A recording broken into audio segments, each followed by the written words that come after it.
Here we have the new Super Nintendo that I just recently got off eBay, and I'm going to take it apart to do a quick inspection. There's a very slim possibility this is a one chip, but I highly doubt it.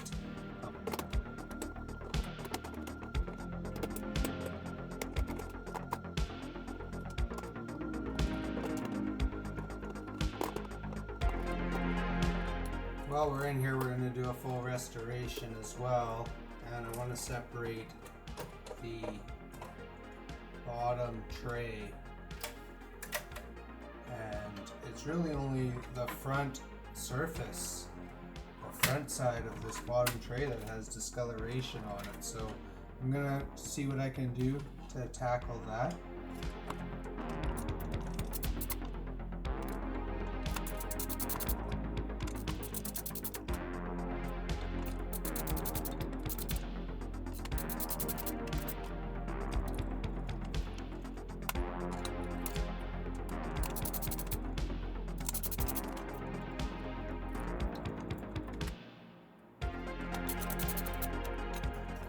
So we're about to find out if this is a one chip or not. Any guesses? It's not a one chip. That's okay, I didn't expect it to be. It's functional, I've already tested it. Everything looks good inside, it's clean, other than this front surface here, so this motherboard is basically ready to come out of here.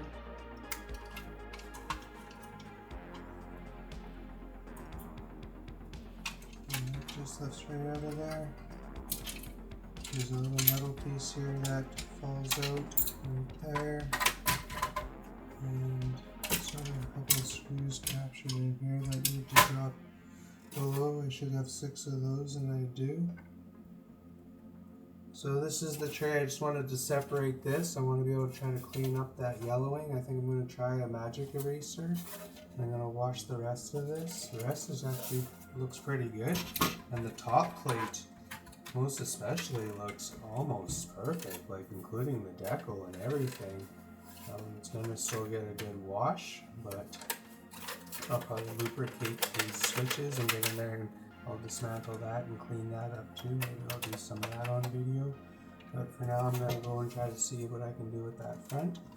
And if I can get this all looking good again, for the price that I paid for this was almost nothing here in Canadian dollars. It shipped super quick.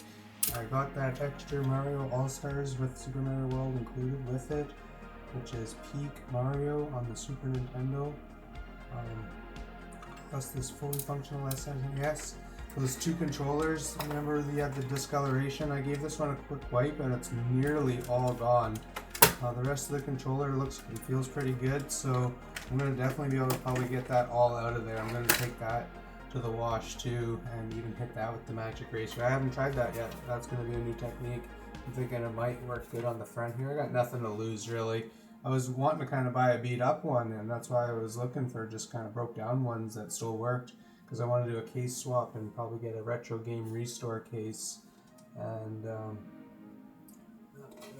eventually do some kind of a swap. I just bought an Nintendo board today from Zaxor with the POW block, and I want to get a NES that looks like it's been run over by a truck so that I can transplant its chips onto that Nintendo and build the ultimate NES, and that's kind of what I have hopes for to do with the SNES as well. So I want to get a bunch of surplus of these around here, and for the $90 Canadian that I paid for this, including 2 controllers and the OEM power supply and RF unit even, and the extra, I paid only $40 for that mint, probably the best condition cartridge that I have, with the extra Nintendo plastics and dust caps and everything. Mario All-Stars with Super Mario World included on it, and that's a good pickup because that cartridge usually doesn't go for too cheap either, so got that included with the cheap shipping that this all came through as well. So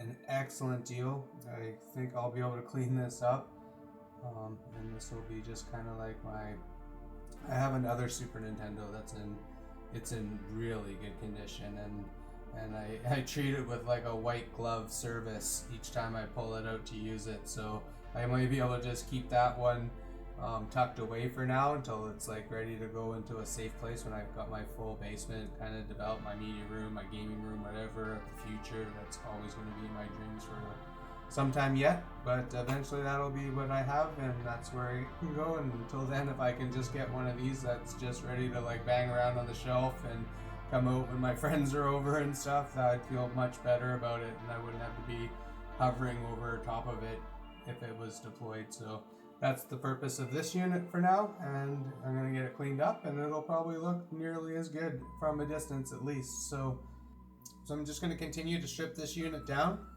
I'm going to remove all the top parts from the top plate. I'm going to lubricate all these moving parts. I'm going to reassemble it with some moly coat.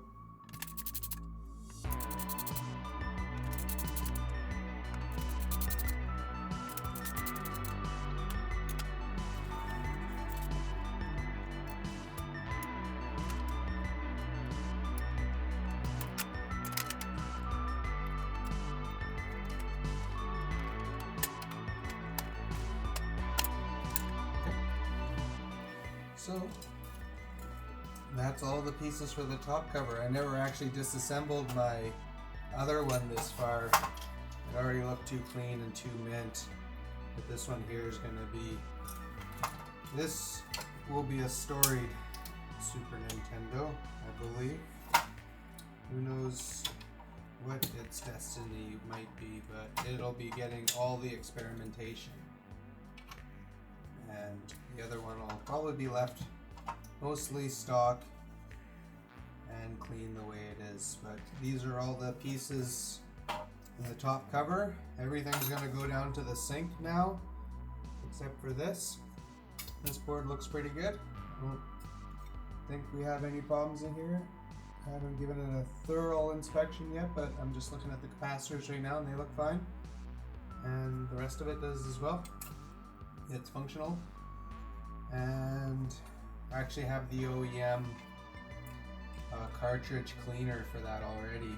I have that from my childhood, if you can believe it. It's about the only thing that I salvaged from my Super Nintendo childhood. I'm having to buy all this stuff back now, and joyfully at that. So it's been fun hunting this stuff down and getting it all back too. So I don't regret that part of it. I wish I still had my childhood NES, obviously. This is the next best thing, so I'm going to get all this cleaned up, looking as good as I can, and again, a great deal, and I think I'm going to be very pleased with the outcome after I'm done doing all my restoration on this. So let's go get all these pieces all washed up and lubricated and reassembled. So here in warm soapy water, I'm just going to go gentle with the top cover. It's in really good condition, and I don't want to disturb that decal too much. So I'm just going to come in here and give it a light scrub with the toothbrush.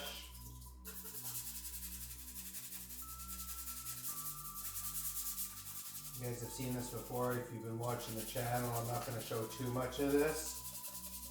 What I mostly want to try is magic eraser on the bottom, but I kind of just wanted to illustrate how you want to just kind of be gentle around that decal, and even this might be a little bit too much, but again, this is not my primary SNES, but I'm still being very gentle there, and I wanted to get around the edges of that sticker, and as you can see, we're going to have really good results there.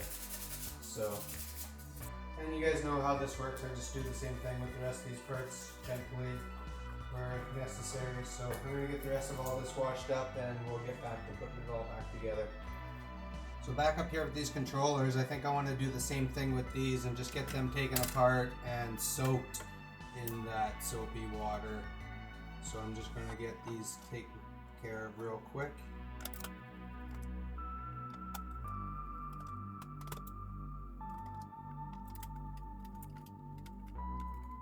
And as you can see, or you might not even be able to, but there was some yellow discoloration here in this corner here. You could probably still catch it on the camera because I can slightly see it, but I'm sure I'm going to be able to take care of that completely with a combination of just washing it and maybe using the magic eraser. But it's pretty easy to tear down a Super Nintendo controller. You got these pins that your shoulder buttons right on. Let me get those out of there. And then the rest just basically comes out. There's one circuit board. You got these membranes. I'll clean those up with some alcohol. The contact pads in them. And then the buttons and you got those in the shoulders, the membranes there too. And then you got your buttons and your keypad. So that all breaks down real easy, cleans up real easy. So let me get all the screws out of here. And I'll bring this downstairs and wash all these parts too. So same process for that. They're gonna go into the warm soapy water and get a good scrubbing, and then I'll clean these contact pads up and we'll put all that back together too. So I'll probably break down that other controller as well, do them both at the same time, and it'll be the same thing you've seen already here. So I'll be right back with all that. So back at the bench where we have a mess of parts from having the entire system apart plus 2 controllers. We're just going to want to treat these controllers a little bit before we reassemble them. And you really just want to get on each of the contact pads.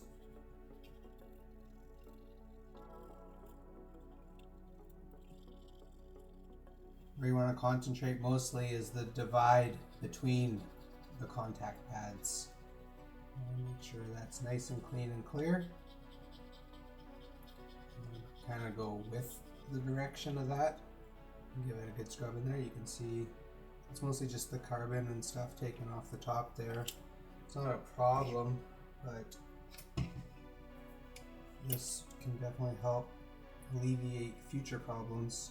And if there were a problem, this would most likely be it. I've seen this many times, and just cleaning up all your contacts usually resolves that. Your controller won't always feel new again. That's the kind of the memory and the bounce back in the silicone, but that'll fatigue over time. But you can make everything functional again. So I'm gonna put it all back and see what the silicones feel like, and I'm gonna be ordering eventually like a bunch of them because I want to replace most of the ones that I have in all my classic Nintendo controllers, at least, and probably my Genesis and all the other ones. I'll probably one day spend the time to find out where the best source of each of those are and seek them out, and then just order like a half a dozen of each just to replace all mine and future controllers. And the next place you really want to pay attention to is I usually just soak a paper towel, isopropyl, and you really want to get that cable right where it enters into the controller, and you really want to give it a good wipe because you'll never be able to get that cable wiped there again. And now's the time to really get that junction.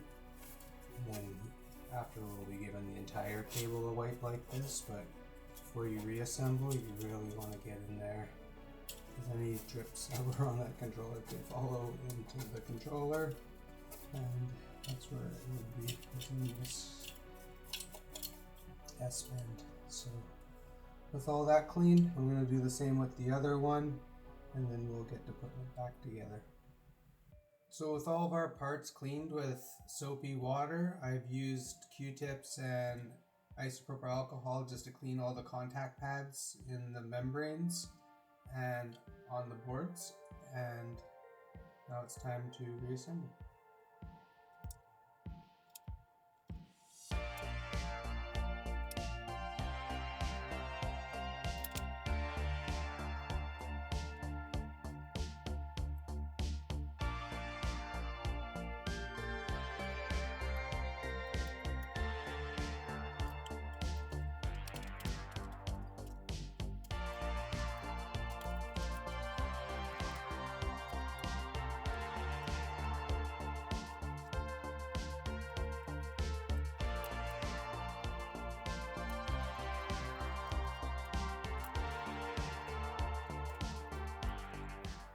Okay, that controller is absolutely sterilized and feels great. Basically like new. And you'll see that I basically removed all that yellowing out of it. I'm not sure how well you can see. Can you see over here? So I'll see if I can see it on the camera or not. It's basically impossible to see with your eye. Maybe under the right light you can still, but very hard. You'd have to be looking for it. If you never knew it was there, you wouldn't be able to find it. Everything else feels great, so that controller is fully restored. I'm going to do the same thing, reassemble the other one. It just went through the same treatment, and we'll be right back with that after. So I first want to reassemble the top cover and get all these small parts cleaned up and out of the way.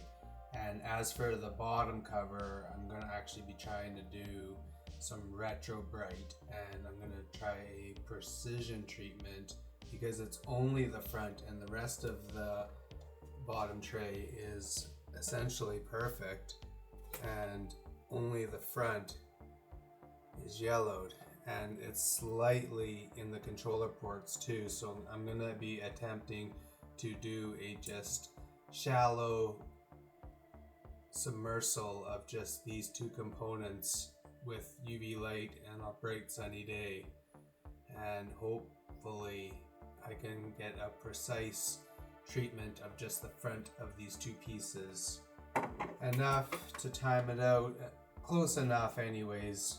Anything is better than nothing at this point, so it's all experimentation really. I've been wanting to kind of try it, so this is just my opportunity to finally try, and hoping to get as close as I can as a match to the front of the rest of it, and if I can, and I think anything at all will look better, so I expect some good results.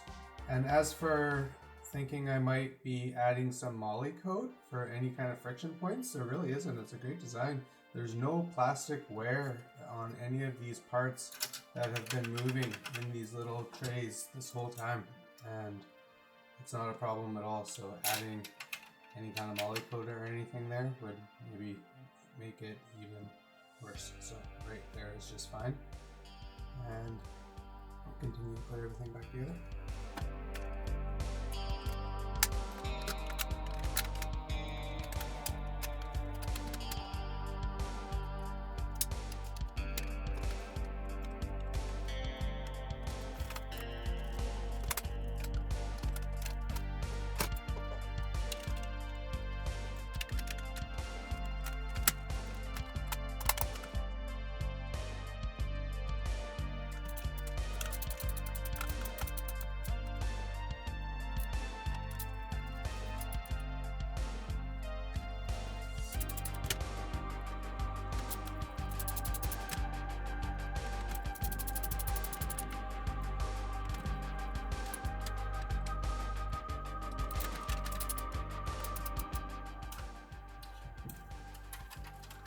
Okay. So with everything in place, lap door, everything working, we have this one last spring to apply here. This might be tricky. Need my tweezers.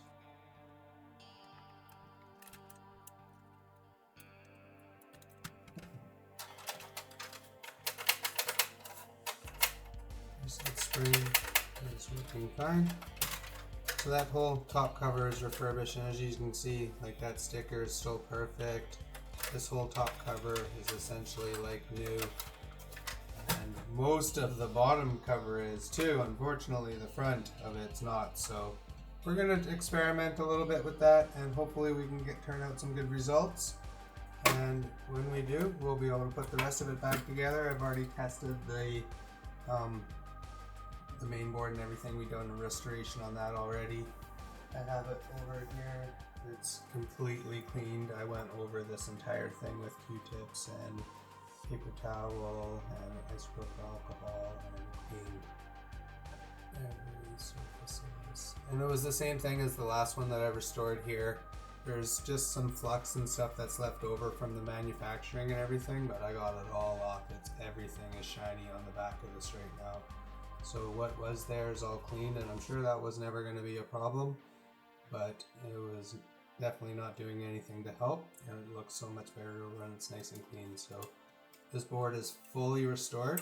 I'm eventually going to probably end up getting a edge enhancer from Voltar for this, and my other one probably be buying 2 of them the first opportunity that I can, because they're 2 different boards, which I think is 2 different installs, which will be twice as much fun. So I'm going to be doing both of those hopefully as soon as I can, and I'll be experimenting with the rest of the retro braiding for the front surfaces here, and then I'll finally be able to put this back together. For now I can just semi-reassemble it, and I just got to get the screws and everything put back in a safe place, and we'll get back to this another time. But it was a good score. The controllers have been fully restored, tested. They're absolutely clean and working almost like new, basically as good as you can expect, better than most used controllers that I've seen even. So they restored nicely. In fact, I'll get them because if you've seen the unboxing, they weren't in the greatest shape, at least just not on the back, where they each had some yellow discoloration in the same spot of each one.